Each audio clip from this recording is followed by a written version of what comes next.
The Secrets of Middle-earth is brought to you by the StarQuest Production Network and is made possible by our many generous patrons. If you'd like to support the podcast, please visit sqpn.com/give.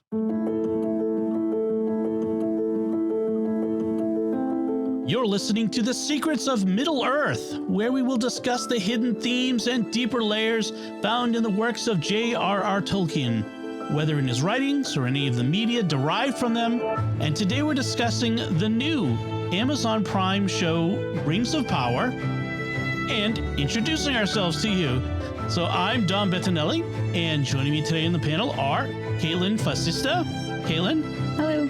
Thomas Salerno. Hey, Thomas. Hey there, Dom. Thomas Sanjurjo. Hey, Thomas. Hey, Dom. And Jeff Haecker. Hey, Jeff. Good day, Dom. So, folks, before we get into the show, I want to encourage you to be sure to follow The Secrets of Middle-earth in Apple Podcasts, Google Podcasts, Spotify, any of the podcast directories or apps that are out there. You can find us on social media at facebook.com/StarQuestMedia, or on Twitter, where we're at SQPN, or on Instagram, where we're at StarQuest Network. So let's get right into our discussion. This is our first episode. You'll see that it's number 28. The Secrets of Middle-earth podcast actually has quite a long history. It goes back over a decade, but it's been on hiatus for a bit, and we've brought it back to the land of the living because we've got this amazing new series coming from Amazon called The Rings of Power, and we'll be talking about that each week as episodes come out. But we wanted to have an episode to start where we introduce ourselves to you and talk a little bit about Tolkien and his greatest work, and one of the greatest works of literature in the English language, and what we love about it, what we're looking forward to, and what we're hoping for as we get into things with the new Amazon series. So let's start with some introductions. I'll start introduce myself. So I'm Dom Bettinelli. I'm the CEO of the StarQuest Network, and I'm hosting this time. And I have been a Tolkien fan for let's see, how old am I? Over 40 years. I was about 10 years old when I discovered The Hobbit on my mother's nightstand table and picked it up and devoured it several times. And then she got me the Lord of the Rings books, and I read those. And over the course of the next 10 years, I read them 16 times and loved them all. And then I discovered the Silmarillion and the Unfinished Tales, and then all of the writings that compiled by Christopher, Tolkien's son, which are, if the panelists can see right over my shoulder. I don't know. It's all reversed, but anyway, I have the Peoples of Middle-earth series, and the red. One of my prized possessions is the Red Book of Westmarch edition of that I loved that. I just wanted. Well, as soon as I saw it as a kid, I knew I had to have it. And I've been a lifelong Lord of the Rings fan. I can't tell you how many times I've read it, and I've passed on that love for it to my kids, who are all big Lord of the Rings nerds and fans, just like me. So that's me. So why don't we go to, in no particular order, Thomas Salerno. Thomas, could you introduce yourself and tell us a little bit about your Tolkien background? Hey, so I am a writer and a podcaster and Tolkien enthusiast like everyone else here. I first got introduced to Tolkien when I was 13 years old, which was right around the time the Peter Jackson movies were coming out. And it's an interesting story because I had just read the first Harry Potter book, and unlike a lot of people in my generation, I actually wasn't impressed with it. And my mom showed me this magazine article, which had this wizard with a flowing beard and a pointy hat and gray robes. And I'm like, ugh, wizards again? Because, I just come off my disappointment with Harry Potter. And she she gently says to me, no, this is different. I think you will enjoy this. It's got a different tone and style from Harry Potter. And so I read that magazine article, which frustrates me. I cannot remember what the article was or in what the title was and what magazine it was in, but it changed my life because I went out and bought The Lord of the Rings as soon as I could, the paperback editions at my nearest bookstore, devoured them in anticipation of the Peter Jackson movies coming out. And it just floored me. I went and then just read The Hobbit, the Silmarillion, I just became enthralled with this world of Middle Earth. And I can pretty much say for certain, I wouldn't be a writer today without Tolkien. Certainly not the kind of writer I am, because I've done a lot of writing about fantasy and about science fiction.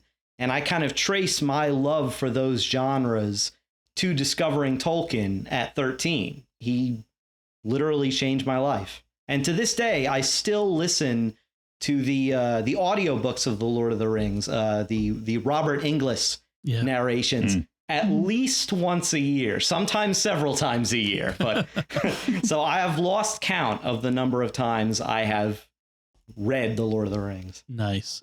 Thank you. So, Jeff, how about you? Tell us a little bit about yourself and how you encountered the Lord of the Rings. Sure. So, as y'all may know, I'm new to to being a panelist with SQPN, and I work as a benefit consultant in Dallas, Texas. And generally, I love sci-fi fantasy of all sorts. So, but especially Tolkien, I can't pinpoint my exact first time I ever heard of The Hobbit or anything. I do remember in a class in second or third grade, one of my teachers reading part of The Hobbit, where it was the scene where Bilbo is rolling with Gollum. That's the first thing I can remember. And then fast forward several years later, I heard these movies are coming out.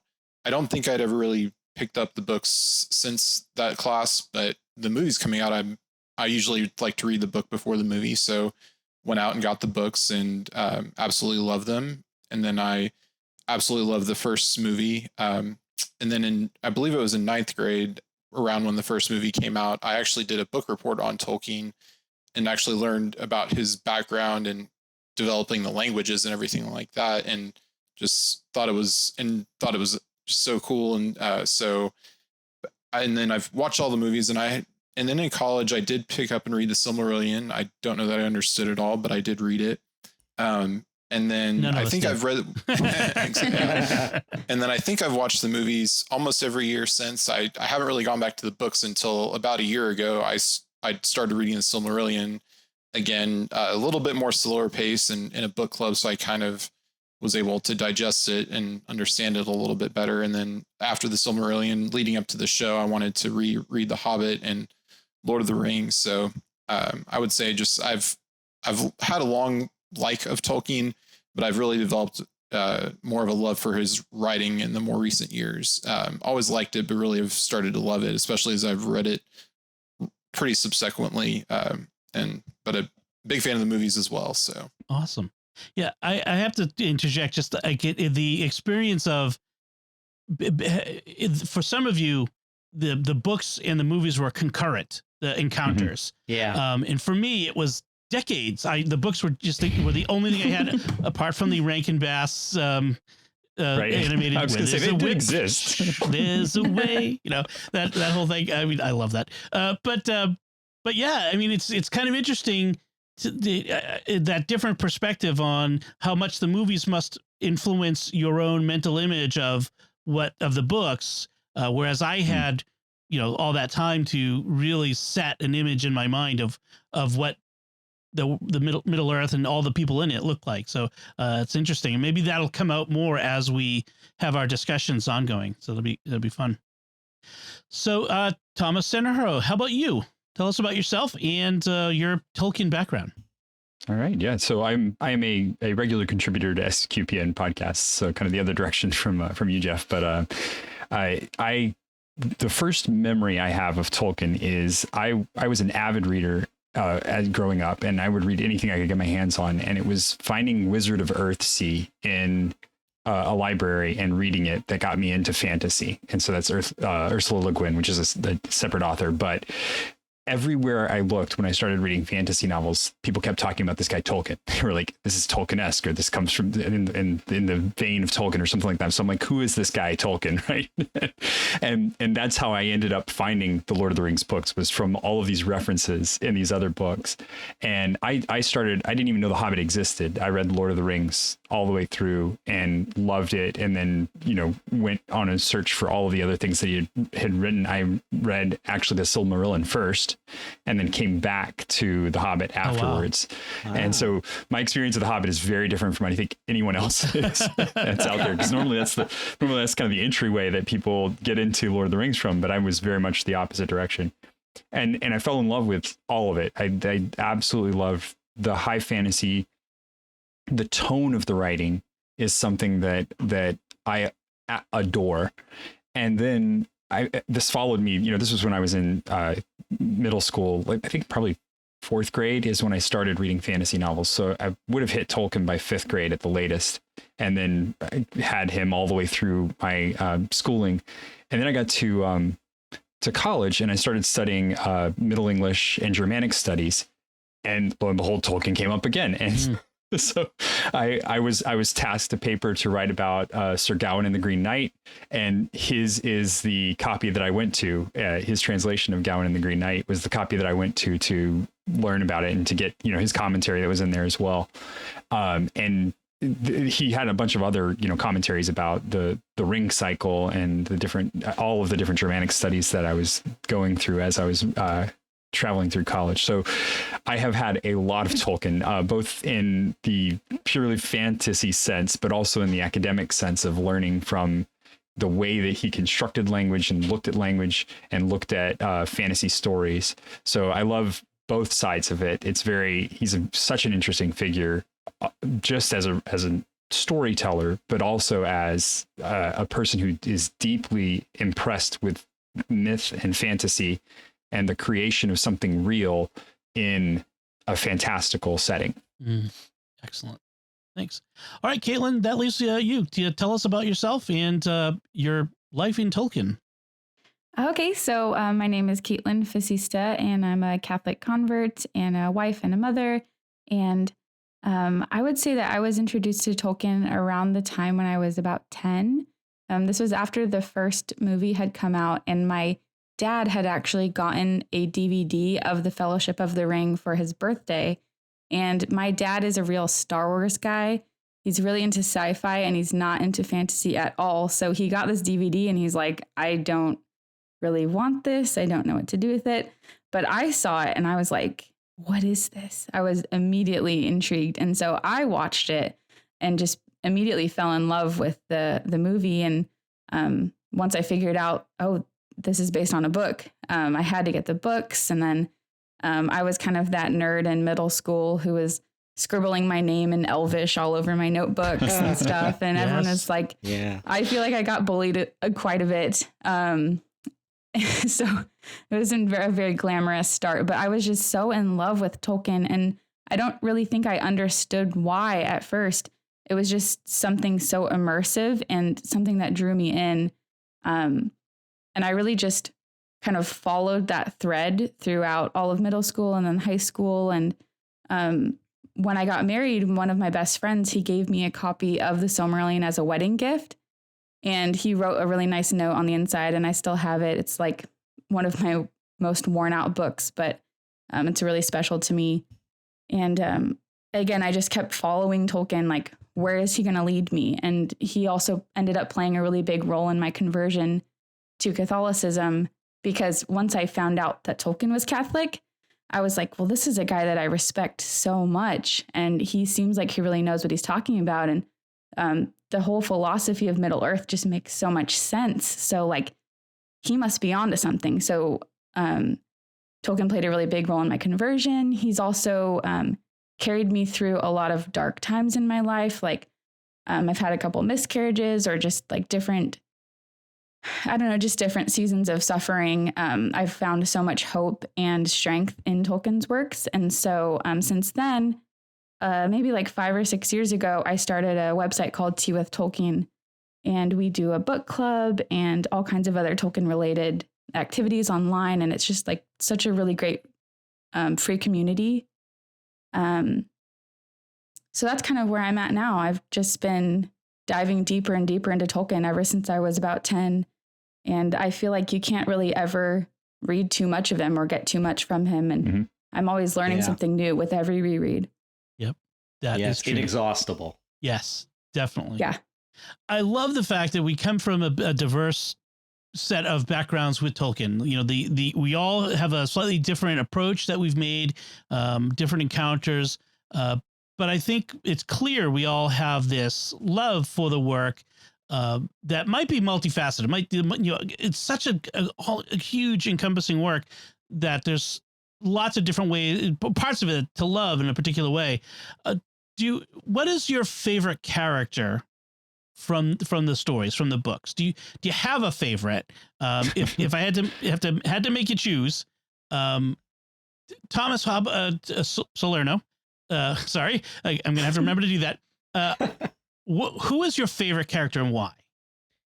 It's so hard to pick, but I've actually thought a lot about this, and if I can kind of cheat and say two, but they kind of go together. Yes, is Merry and Pippin. Yes, they are one character. they are my favorite characters, and specifically in their book incarnations, because they grow so much literally over the course of the saga. Yeah, and they're not only growing because they drink the entrails and grow like half a foot taller, but like they go from being these kind of like youthful, inexperienced kids. I mean, Pippin's always getting into trouble, you know, and driving Gandalf nuts, and they end up going on all these, you know, crazy adventures. You know, like Merry becomes a rider of Rohan and helps take down the Witch King. Pippin saves Faramir's life. They both become these heroes, and they end up coming back and like liberating the Shire. And like when in the Scouring of the Shire, it's like you just get hit with this feeling.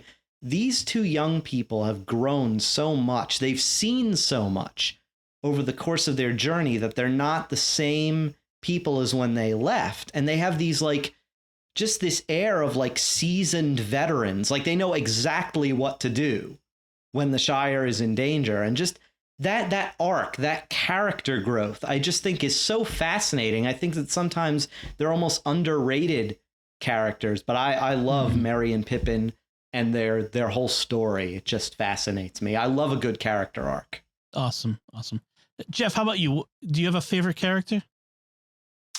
Yeah, I might have said Merry and Pippin, but I don't know if I can top Thomas's description there. But I do like Merry and Pippin. I think if I absolutely have to pick, I would probably still pick Aragorn, which it may be a cliche, but I'm I love Gondor, Numenor, which that makes me very excited for the show here. But just the history of these kingdoms and the lineage of Aragorn, dating back to the elves and Man and others, as we might get into. So just his being the culmination of this plan, essentially to for men to kind of take over from the elves and the governance of the world. So I'm not saying I'm like Aragorn. He just happens to be, I think, my favorite. Now, if I was identifying more with characters, I would probably identify with hobbits because I like to eat and hang out and relax. So I would say I'm very, very hobbitish in that sense. But yeah, I love a good big noble kingdom and history, and Gondor and all of that is embodied in Aragorn. So I think for this, I'll say Aragorn. Awesome. Okay, Thomas Sanjurjo, who is your favorite? This is hard, man. This is like it's like picking your favorite child or something. I think I went so many different directions thinking about this one too. When I was a kid, I was the Rohirrim were my heroes, just all across the board. And that moment where the Witch King is confronted and there's just that huge reveal, I am no man. I cheered. I literally, the first time I read that, I was sitting in a waiting room at a doctor's office and I dropped the book and cheered. So that Nice. was, you know, I was that just engrossed in the book and everything. But if I have to pick an absolute favorite, it's got to be one of the side characters that just builds the mythos of the world. And Tom Bombadil is my go-to for that, where he's just Good choice. a figure that doesn't fit that, but fits perfectly, like tells the whole story of the rest of the world that's there, just underlying everything. But, you know, he got cut from the movie because he didn't make any sense, you know? Yes. I love I don't think he fit the tone. Yes. Right. I love the idea that Tolkien, I'm going to guess his editors at Unwin probably said to Tolkien, and I don't remember from the letters if Tolkien wrote about this, but my guess is some editor sat down and said, this doesn't belong here. Cut that. Like, what is this digression here? Who's this character? But Tolkien knew he had to be there for whatever reason. Yeah. And that's one of the great things about this work is there was a reason for everything. Right. So I like that you picked Bombadil. Okay, Kaitlyn, how about you? Do you have I'm going to make you pick a favorite. Okay, yeah, so this was very hard, but I'm thinking that my favorite character is Elbereth. I love the fact that she kind of bridges the gap between the Silmarillion and the Lord of the Rings. So for listeners, if you haven't read the Silmarillion, Elbereth or Varda is one of the like angelic beings who is a part of the creation of the world. And she actually, one of her biggest roles is she creates the stars. But then when you get to the Lord of the Rings, you have all of these mentions throughout the story of Elbereth, and you have the elves singing a hymn to her, and you have her name like called out in different moments of distress. And so I love the fact that she's been there the whole time, and she kind of brings the story all together and reminds us that this is all one really big story. And then there's also a lot of Marian aspects to her character, and Tolkien writes that she's one of the Valar that Morgoth hated the most and feared the most. And she's just so powerful. So I think she's probably my favorite character. That's cool. I like that. That is an unconventional choice, but really good one. Thanks. So for me, I love the great heroes, whether it's Arundel or Turin Turambar or Beren, with the Silmaril. But I'm going to kind of draw it back a little and say it's Sam, because Sam is a hero of a different sort.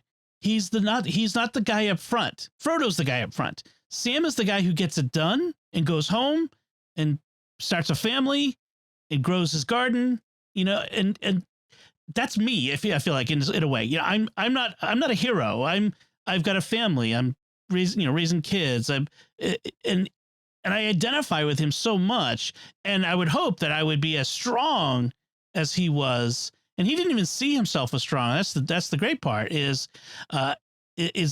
And in fact, if I were to guess, I would guess Tolkien saw himself most in Sam. I would agree. Yeah. Just based on things I've read. But so Samwise Gamgee is, to me, my favorite character, both in the books and of the film. I think Sean Astin did a great job. It might have been the best portrayal of the characters, maybe Gandalf, from the books to the movie. But Sean Astin did a fantastic job. I always thought Elijah Wood was too young, to be honest. That's fair. Well, Frodo's supposed to be 50 in the book, right? So Frodo should have looked more like me than Elijah Wood. But yeah, I'm available. So Samwise, my favorite. Now I want to talk a little bit about something that from the films, and we could talk about our favorite films or favorite elements from the films. My favorite part of the films was the music. I love the music is perfect. Like John Williams is my favorite film composer. I know that's a cliche, but the guy's a genius. He's the Beethoven of our time. You can't, but he's a legend. Yeah. But Howard Shore's score for the Lord of the Rings films is, to use an overused word, iconic. You hear it, you know it. Like the Shire theme is when I'm out for a walk there's a place near here where I live called World's End, and it's a park that's on it's on a little island with a causeway to it, and it's got these giant trees, and it's like the Shire, right? And when I walk there, I hear that music. In fact, sometimes I play it on my phone while I'm walking there, because it's just like that, the Shire music. So that's something I love from the films. Is there something particular that stands out for any of you about maybe a favorite film or something from the films that's your favorite? I really liked the fact that they incorporated some of the poetry into the films. I was worried about that, because that's one of the things that my kids take away from the reading that I do, because I read it out loud to my children and I give voice to everything. And when they sing a song, I sing a song. and my kids love that, because it doesn't really have terribly much of a tune, and sometimes midway through the song I change the tune because I realize what the cadence is supposed to be, you know? Yep. But they did that. They really pulled that in, and that was a gamble that I feel like Peter Jackson really rolled with and presented it well and made it come across on screen in a very strong and solid way that gave good homage to the source material and was well done. Awesome. Anyone else? So something from the films you want to? I like how in one interview that was done with Peter Jackson, he said, we want to film this trilogy of movies like it's a historical epic. We want to be as authentic as possible to convince you that this is stuff that really happened, or that we took a time machine and filmed all of this. Because like in Tolkien's frame narrative, this is all supposed to take place in the deep ancient past of our own Earth. Like Middle Earth is Earth.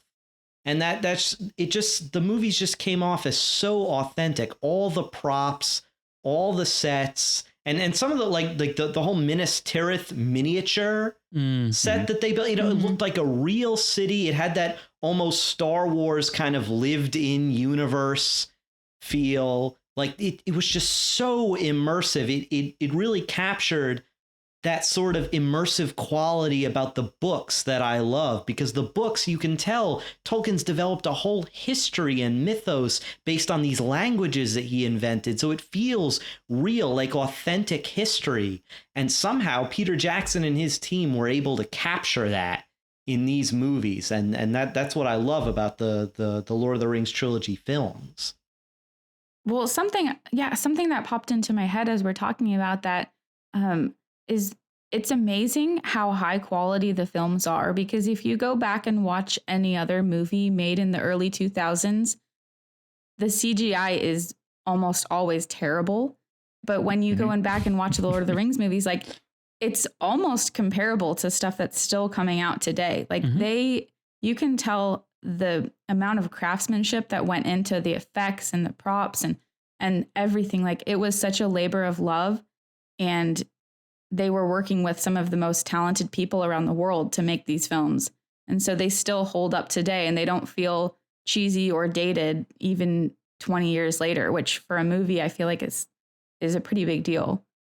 I will say something that's almost heretical, which is I think the CG in these films is better than the contemporary Star Wars films, the prequels from ILM.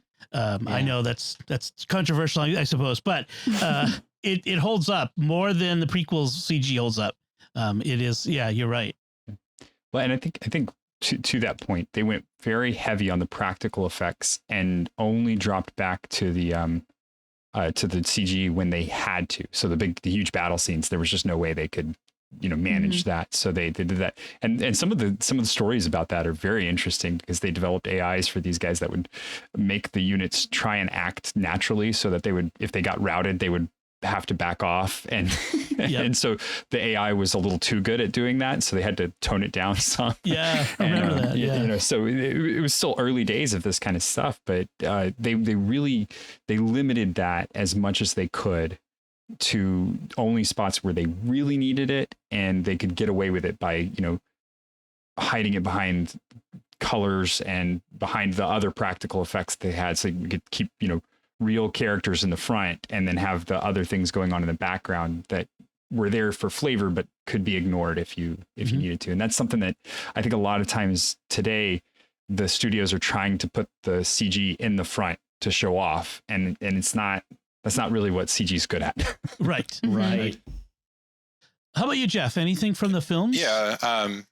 Well, I'm a big fan of the films. As I said, I've probably watched them almost every year. I just rewatched them recently after I finished rereading the books, and I'm a big fan of the films. I know they're not perfect adaptations, but just the visuals always really strike me. Of the settings, whether it's Moria or Minas Tirith or Rivendell, just not only the set design or the CG, but just the lighting. Sometimes, especially in like Rivendell, you can definitely kind of see that the Elvish world is kind of starting to fade away, and it just kind of prefigures what happens at the end of Return of the King when the elves do leave Middle Earth. So I just think the visuals and it's a complete package. The music, as you said, the visuals, but it just feels like and I love the history of the Middle Earth, and you can just see that in how they built that into the various locations. And I'm a history major by degree, so just anything historical I'm a big fan of. So just seeing it all looks very lived in. It's not clean and pristine when it shouldn't be. So I just love the visuals and in the films. And if I'm picking a favorite, it might be Return of the King, just because I love the big battles. I love the kind of the culmination of both the quests for the ring, as well as Aragorn claiming his throne, even though I know in the films it's a little bit different. He was the reluctant hero versus he always wanted to be the hero or always take the throne in the books. But I think Return of the King is just the culmination of all of that, as the finale it should be. So. Several times we mentioned, that it's a lived-in world, which it is, the films, but also in the books. One of the things that the films does right, though, is even though it's a kind of medieval setting, not really, but you know what I mean. It's swords and horseback, that sort of thing, that sort of technology. They don't do what a lot of films do, which is depict that sort of setting as grimy and downtrodden and like a terrible place no one would want to live. Frankly, I'd live in the Shire. I mean, I'd move to Matamata, New Zealand tomorrow if I could. I mean, I would live in the set tomorrow, because the Hobbiton is a beautiful place to live, or Minas Tirith, or any of these places. So I do love that about the movies, is that they did a good job of balancing that sense of lived in, but also it's a beautiful place. The Middle Earth is as much a character in these stories as the people in it, I think. Definitely. Yeah, that's true. Definitely agree with that. And again, you all kind of hit on something that is one of the things I deeply love about these stories, which is it's a world that exists.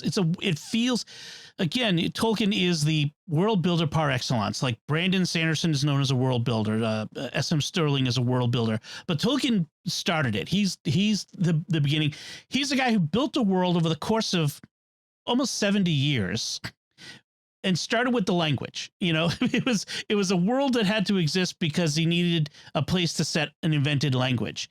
And he knew enough about language that it had to be influenced by events. And so he created the mythos and all of that.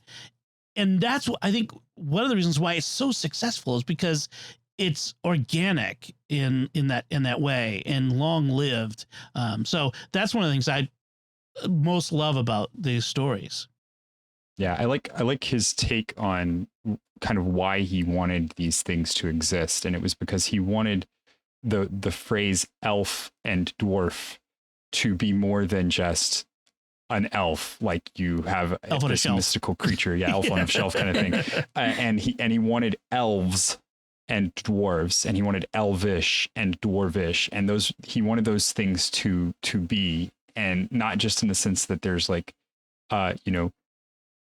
elves, ELFS, but ELVES, the same way that we have humans, and it's a pluralization of this culture that comes along with it.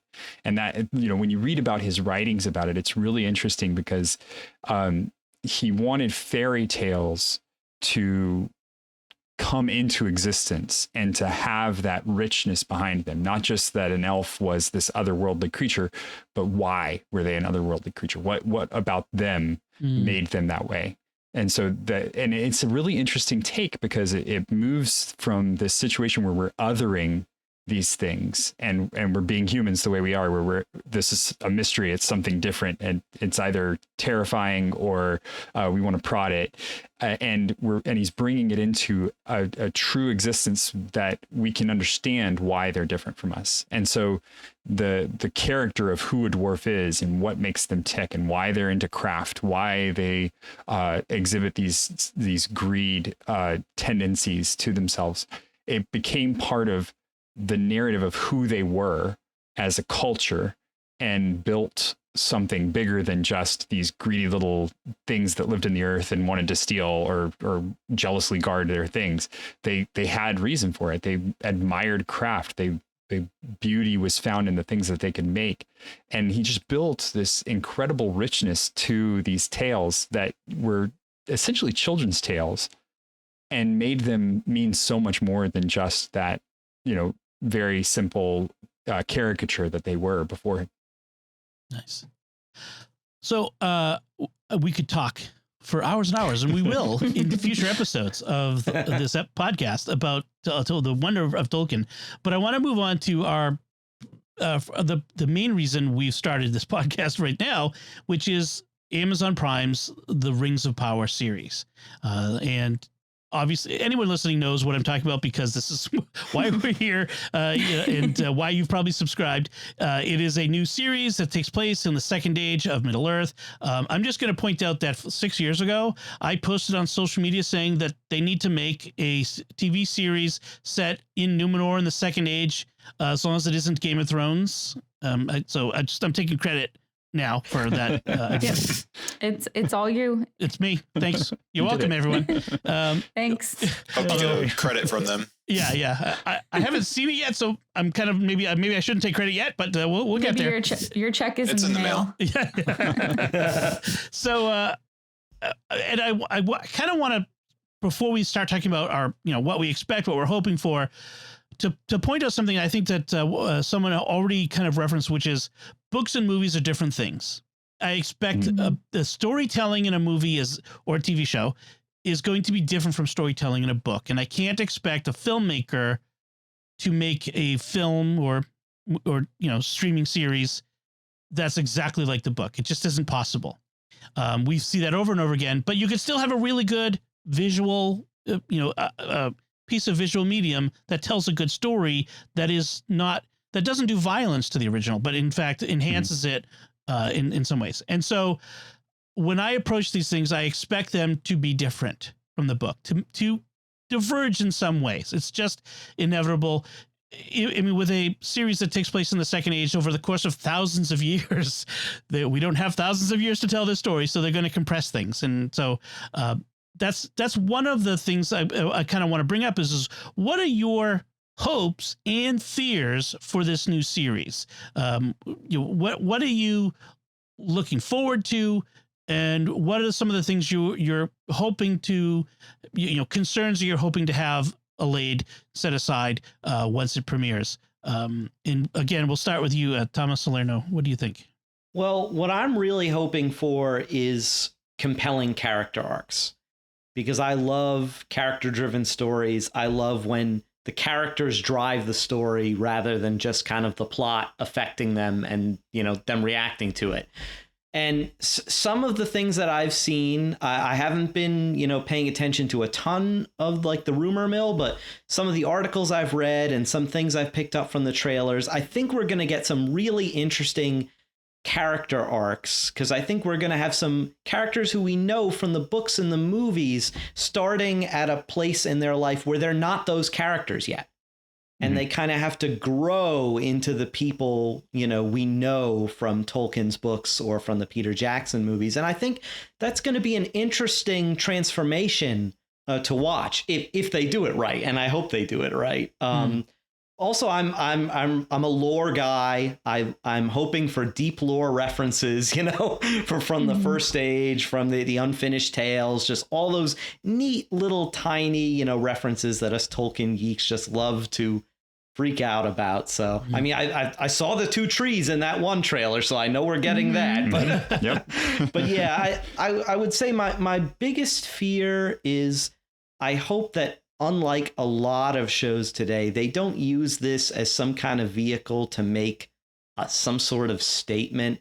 Like, I don't know who is responsible for this phrase, but I like it was some author or filmmaker who said, like, if you want to send a message, use Western Union.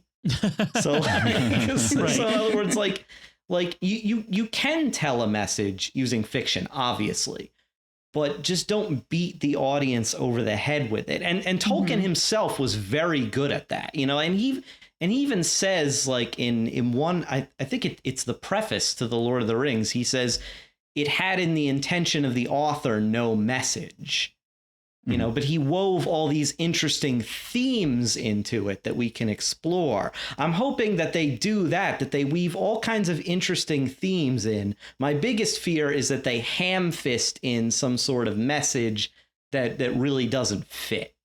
Okay. Good way of putting it. Jeff, that was his big argument with Lewis. Lewis, about ham-fisting the message in, right? And analogies. He hated when people thought, Sauron's Hitler, right? No. Yeah. Right. Yeah. The ring is the atomic bomb. Yeah. But then in his letters, he's like, we're trying to wield the ring against Sauron when he's talking about the World War II. Yeah. So. Right. The professor is, we'll give him some leeway in consistency, I guess. I think he's definitely a lot in his like professional statements. He was very, I do not like allegory, but then in his personal letters, he's a little more relaxed. Like, Yes. like this wasn't meant to be the same, but very similar. Right. Jeff, how about you? Hopes and fears for Rings of Power? Yeah, so definitely some hopes and things that I think we'll get for sure I'm excited for seeing some more dwarves, because at least in the films, in Return of the King, we saw one main dwarf and then a few scenes of other dwarves, and then in The Hobbit we got dwarfs there, but just on on just the few, and then we aside from flashback scenes. So I'm excited and just going along with that is seeing some of these kingdoms in their kind of height of their glory. Yeah, at least for the dwarves in Numenor. I know we probably won't get to see some of the elf kingdoms that were destroyed in the First Age, such as Gondolin, but I think it'll be very cool to see some of these kingdoms at the height of their glory, and even seeing Rivendell possibly in its construction or in process of kind of being built up, because by the time of Return of the King, as I mentioned earlier, it's kind of in decline a little bit, not in that it's falling apart, just that it's not at the height of its glory. So I'm very excited for that, and I have I've always really liked the stories of Numenor, and unfortunately we don't get too much of it in Tolkien's writings, but that is something I have a lot of hope for, and as well as seeing some of these just scenes depicted, like Celebrimbor forging the rings, which it's kind of been heavily hinted that we'll see, and just other forging or crafting, which we've only seen a little bit of in the film. So I'm hopeful for that. And then I would say I don't have a lot of fears other than kind of general, as we said, forcing a message down our throats, and as you said, they can have a message and just show it to us. Don't just tell it to us the whole time. Show, don't tell is always is oftentimes much better. So I'm have some concern of that, just because that's just how a lot of modern TV and films are presented, is that there's a message rather than trying to tell a story and have characters drive it forward. So,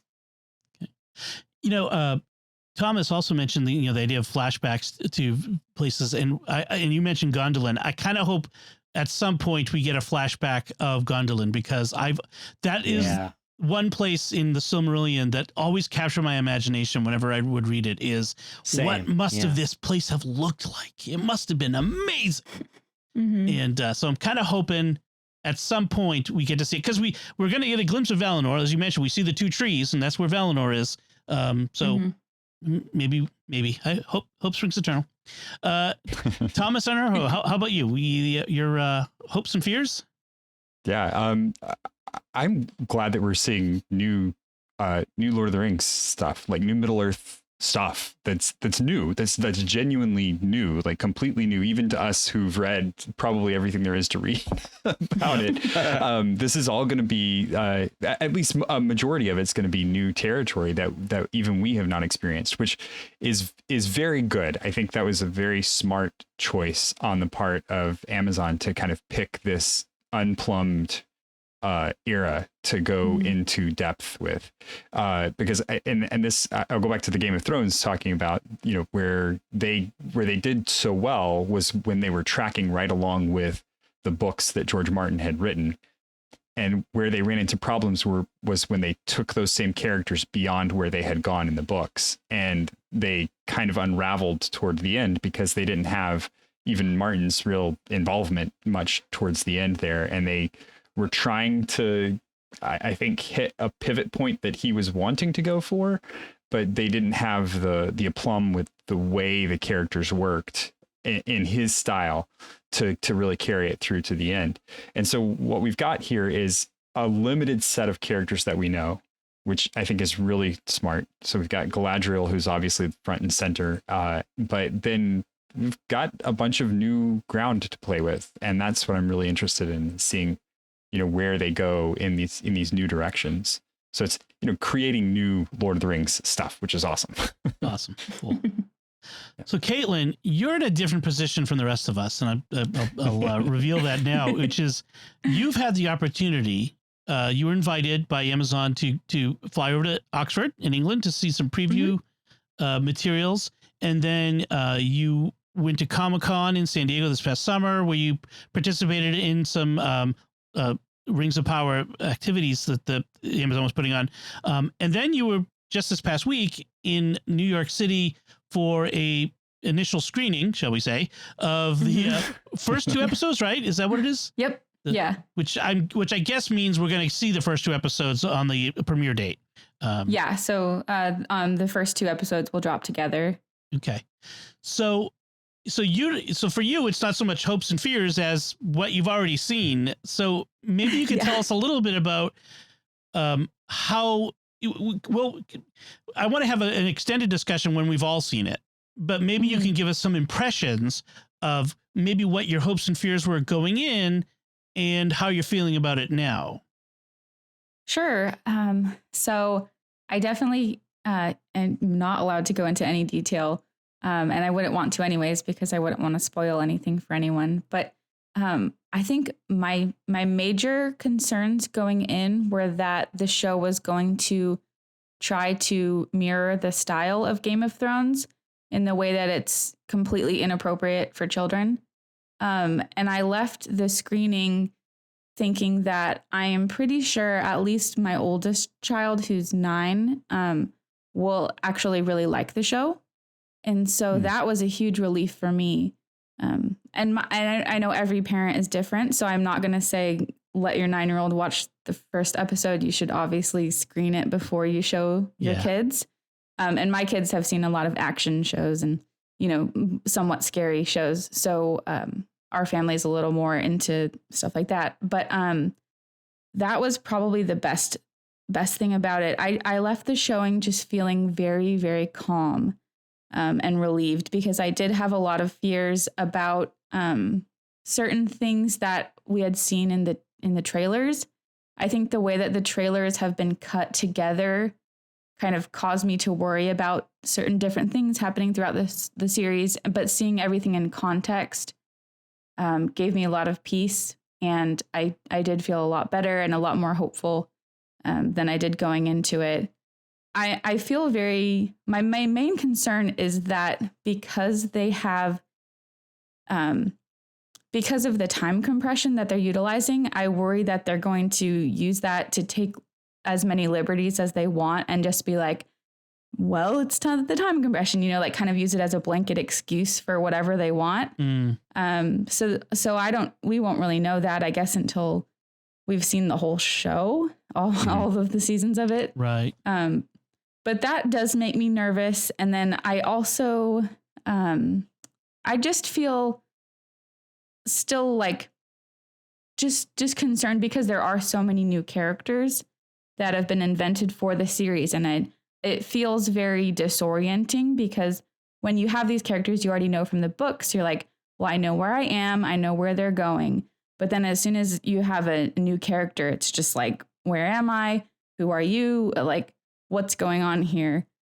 And so, but that's also very exciting too, because if it was just all written characters, I don't think there would really be any thrill in watching the show. Mm-hmm. So I am really looking forward to it. I don't know how to say much more without saying too much, I guess. Good. No, that's great. I do not want to get in any trouble. What was the experience like in going to these different events? Just as a fan, they approach you, hey, would you like to come? And then you get to these events. I mean, what was that like to be there? You've met the stars and the filmmakers, right? Mm-hmm. Yeah. I was able to meet the showrunners in London. And then when I went to Comic-Con, we got to have a really special lunch with the cast. I think it was about 20 different cast members, and they had us in different groups. So we basically moved in groups around, kind of like speed dating, so that we got a chance to talk to everyone. And so that was really, really cool. And it was neat because I saw a couple of the actors in New York, and they seemed to have remembered me. I don't know if maybe their PR people were like prepping them because they wanted us to feel special, but I'm very pregnant right now, and I was less pregnant in July. So then when I saw Morvith Clark, she's playing Galadriel, she was like, "Oh, you've popped." Like, so like, I don't know. That was just a really cool experience. Just the reminder that these are all humans, just like us, and they have relationships, and they're all very excited about the show. And it's cool too, because I'm sure in a couple years from now, they're going to be mega ultra famous, but right now they're still just normal people doing their job. And it's been really cool to hear a lot of their questions, because they seem very concerned that we're concerned, and they want to make sure that Tolkien fans feel at ease, or that they're doing the work justice. Like, I was able to talk to the actor who's playing Isildur, and that was his first question. He was like, "So what are you worried about? How can I like help you put your mind at ease? How can I do a good job with this role?" Because he knows how important it is to all of us. That is such a big thing to me, because Amazon itself has dropped, I don't know, ungodly amounts of money on this series. Yeah. It has to do well. I mean, it needs to do well. And if you turn off all of the Tolkien fans right off the bat, you're dead in the water. So I can't imagine they've done anything that would be so offensive. Now, there are ways to still screw it up, honestly. But I think it's less worrisome to me. I've never been super worried. And some of the rumors have come out about like, oh, they have a coordinator for, I don't know, naked actors on set. I forget what they call it, but you know what I mean? It's like the intimacy coordinator. Thank you. I in my, what is a low class way of saying it, but thank you for the intimacy coordinator. But it's like, in this day and age of Me Too, every set has an intimacy coordinator. Like it's all about how people relate to each other. It's basically an HR person on set. So, and that sort of stuff, like people were afraid it was going to, they're Game of Thronesing it, which is now a thing. But I was never that worried about it. Mm-hmm. Yeah, I think if they are going to do anything wildly offensive, they'll probably at least wait until season 2. Yes, get us hooked and then get us all angry. Just so that we're hooked and then we can't stop, I guess. Yeah, but see, Game of Thrones did it first episode, so that's kind of how it opened for you. But that was also true to the books too. It was, so very much so. Yeah. they were the same tone and content. Right. So for me, when we're talking about like hopes and fears, I mean, my hope is that this is the realization of what we wanted. Like when the Lord of the Rings films came out, for me, it was the extended editions or nothing. Like I wanted more. Mm-hmm. Like it's a couple hours wasn't enough for this huge story. And to me, one of the great things of our time right now is we have these streaming series, which are kind of like, if we don't have to just get a 2-hour movie, we can have 6, 8, 10, 12 hours of stuff to tell the story properly. Now, sometimes it means they end up padding it and all that sort of nonsense. But I feel like in order to do the work of Tolkien justice, you need time and space. And that's what we get with a series like this, and money, because it's a big story.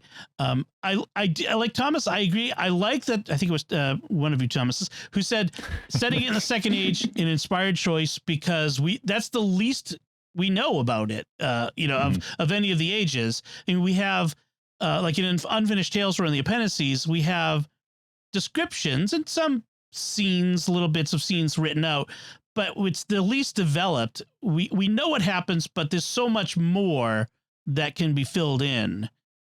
And that's I think why the setting it in Numenor in the Second Age with Sauron and all of what's going on in Middle Earth itself, I think it makes me very hopeful. I'm really looking forward to it. My fear is they can't live up to the promise. I mean, really, that's what it is. So awesome. So there are a couple of trailers that have been out. There was a new trailer that dropped just a few days ago. You mentioned, Kaitlyn, how that there was stuff in that trailer that concerned you. I heard other people also expressing concern about some of the things they saw in the trailer. But as you mentioned, in your viewing of the first 2 episodes, it looked like the trailer was just cut in a particular way. And you have to understand that about trailers. Trailers are cut not by the filmmakers or the showrunners, but by marketing people. So absolutely. Yeah. You can tell by the way that the marketing campaign has been done for the show. It's not the writers who are in charge of the marketing at all. Yeah. And I feel like their marketing has been a little bit disastrous, which has, I think, caused a lot of problems for people and a lot of fears and worries that might not have been necessary. Okay, good. Well, I am pumped. Like after our discussion here, I hope you all are too. We are going to be aiming to drop new episodes of this podcast on Tuesdays after episodes air. So we will need the weekend to recover, to watch, to record, and then we'll get new episodes up for you hopefully by Tuesdays. It'll kind of depend on how our production schedule works at SQPN, but we're aiming for Tuesdays, and we'll see how that goes. And any last thoughts on what we've talked about so far? Anything that you wanted to say that we didn't get to cover? I'm just interested to see how they do the fall of Numenor. I think that's one thing I forgot to mention, what I'm really looking forward to, because the fall of Numenor is one of my favorite stories from the Legendarium. It's just such an interesting progression from this like high Atlantis type kingdom to its corruption and downfall, and all the political intrigue that could sort of happen with certain characters involving that. I'm really looking forward to seeing that unfold on screen.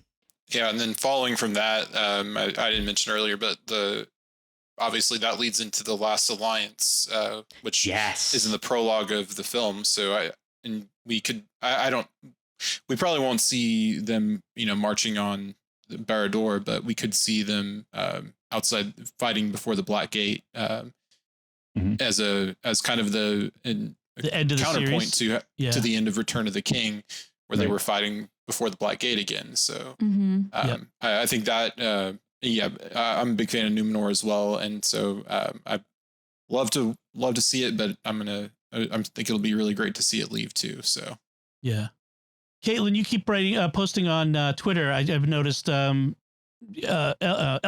writing Dad's a star, Mom's a bird. I'm looking forward to seeing that because I think that's hysterical. That and Where's Celeborn? Those two things. Yeah. When I met the actor who's playing Elrond, I wanted so bad to like ask him to say that so I could record it, but then I was too embarrassed. Oh man! Like, I need you to say, "My dad's a star and my mom's a bird," please. I would have played the heck out of that on this podcast. I know. I got too embarrassed. I couldn't do it. No, that's fine. That's fine. That's awesome. If you ever get invited back to any of these things, I might send you a digital recorder to get people to record some stingers for our podcast. Because that'd be amazing. And then you don't have to be embarrassed because it's for the podcast. It's not you. Right, this is for my work. Podcast. Yes. Yeah. I got Father Andrew Kinstetter. He does that for the Secrets of Star Wars. He's got a bunch of the actors who've done stingers. Like you're listening to the Secrets of Star Wars, and Oh, that's amazing. yeah. So it's funny how these folks, as you mentioned, they're just folks, and how often they're willing to just to accommodate people who are fans of their work, who love the same thing that they're doing.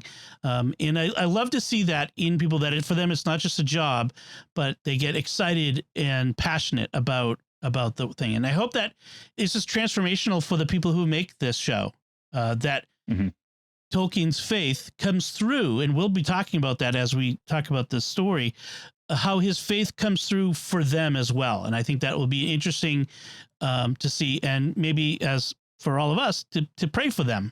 I mean, we're all Catholic, right? If we want this to succeed and to be in the world as the work of the great J.R.R. Tolkien, in an example of his faith, maybe we should pray for that outcome. Yeah. So just encourage folks. Good idea. Yeah. And it's been we forget it's been a whole generation basically since those Peter Jackson movies. It's time for a new generation to be introduced to Tolkien and to Middle Earth, and hopefully this show can do that. I feel as old as Bilbo at his 111th birthday now. As a parent, I feel really bad because I told my kids they can't watch the movies until we've finished reading the books. And so we finished the first book. They've watched the first movie, but they're like, "Dad, you've got to sit down and read to us more often because we need to get through these." Hurry up! Like, read faster, Dad. Read. Stop singing it. Yep, there is some of that. Skip the poems. Just go ahead. Just go. Skip ahead with Brother Maynard. All right. I'm going to get silly now. So I'm going to cut things off here. And I want to, before we end, take a moment to thank our patrons. They're the ones who make it possible for us to create the Secrets of Middle Earth, including this time I want to thank Scott D, John S, John V, Lawrence Z, and Maria N. Their generous donations at sqpn.com/give make it possible for us to continue the Secrets of Middle Earth and all the shows at StarQuest, and you can join them at sqpn.com/give. So we would love to hear from you what you think of anything we've talked about, including your hopes and fears for Rings of Power. You can let us know at sqpn.com/Middle Earth. Make sure there's two E's in the middle there. On our Facebook page, on Twitter, you can send an email to middleearth@sqpn.com, or visit our channel on our Discord server at sqpn.com/Discord. And we'll be back next time when we'll be discussing the first 2 episodes of Rings of Power. Until then, Jeff Haecker, thank you for joining me and sharing the Secrets of Middle Earth. Thank you, Dom. Thomas Sanjurjo, thank you as well. It's been great. Thomas Salerno, thank you too. Thanks so much, Dom. And Kaitlyn Facista, thank you very much. Thanks. And once again, I'm Dom Bettinelli. Thank you for listening to the Secrets of Middle Earth on StarQuest.